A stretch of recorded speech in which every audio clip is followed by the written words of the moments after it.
নমস্কার বন্ধুরা, আমার চ্যানেলে তোমাদেরকে অনেক অনেক স্বাগত। আজ আমি রান্না করব হচ্ছে রুই মাছের ঝোল। তো রুই মাছের ঝোল তো প্রতিদিনই একই রকম রান্না করি, তো আজও সেই রকমই করব। একটু আদা পেঁয়াজ রসুন টসুন দিয়ে অল্প পরিমাণ দিয়ে অল্প মানে আর কি মশলা দিয়েই রান্না করব। আর এদিকে দিয়েছিলাম হচ্ছে শুকনো লঙ্কার বদলে কাঁচা লঙ্কা। এই পাকা কাঁচা লঙ্কা দিয়ে রান্না করলে কিন্তু খুব ভালোই স্বাদ হয়, খারাপ লাগে না।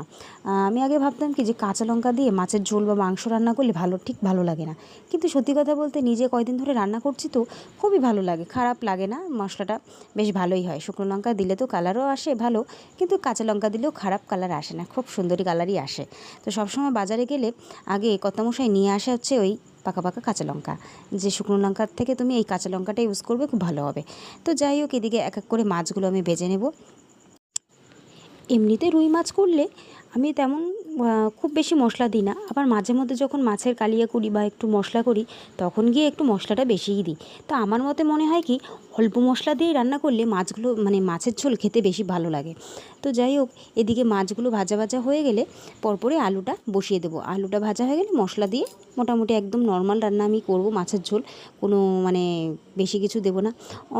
আমার এক এক সময় মনে হয় কি, মাছের ঝোলে ওই তোমার কি বলে অনেকে কাজু বাটা, তারপরে তোমার চাল মগজ এইসব বেটে দিলে মানে একটুখানি দিলে রান্নাটার স্বাদ ভালো হয়।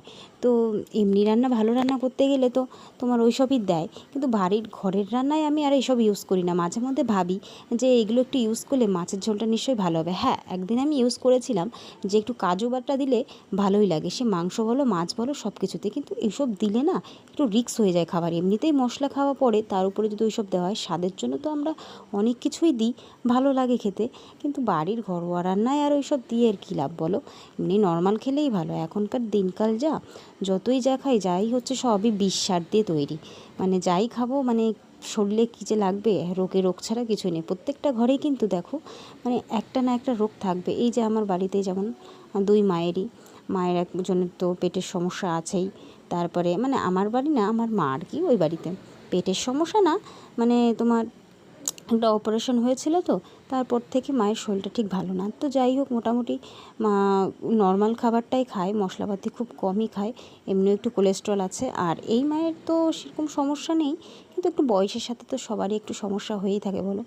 আর এখনকার দিনে ছোট বড় আর কিছুই মানে না, সবারই বলতে গেলে একটা না একটা রোগ আছেই। যাই হোক, এদিকে দেখো কথা বলতে বলতে আমার রান্না কমপ্লিট হয়ে গেল। তো আমি এদিকে খেতেও বসে পড়েছি। তো রান্নাটা মোটামুটি ভালোই হয়েছে, নিজের রান্না আর কি বলবো।